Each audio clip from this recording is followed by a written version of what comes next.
ایک بڑھیا سر پر گٹری اٹھائے جا رہی تھی۔ ایک خوبصورت نوجوان آتا ہے اور کہتا ہے، اماں یہ گٹری کدھر لے کر جا رہی ہیں؟ لائیں مجھے دے دیں، میں اٹھاتا ہوں۔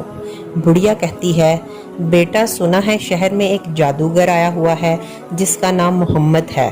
جو اس سے ملتا ہے یا اس سے بات کرتا ہے وہ اسی کا ہو جاتا ہے۔ میں اسی کے ڈر سے یہ شہر چھوڑ کر جا رہی ہوں۔ منزل پر پہنچا کر جوان نے بڑھیا کا سامان سر سے اتارا اور اس سے اجازت چاہی۔ بڑھیا نے بہت دعائیں دیں اور کہا کہ چہرے سے تو کسی اعلیٰ خاندان کے لگتے ہو اور بہت نیک بیٹے ہو، تم نے میری مدد کی ہے، میری نصیحت مانو، تم بھی اس جادوگر سے بچ کر رہنا۔ ارے ہاں، میں تمہارا نام تو پوچھنا بھول ہی گئی، بیٹا کیا نام ہے تمہارا؟ وہ جوان مسکرا کے کہتے ہیں، اماں جی میرا نام بھی محمد صلی اللہ علیہ وآلہ وسلم ہے۔ یہ سننا تھا کہ بڑھیا نے کہا، اے اللہ کے نبی صلی اللہ علیہ وآلہ وسلم، پھر مجھے بھی کلمہ پڑھا دیں۔ سبحان اللہ۔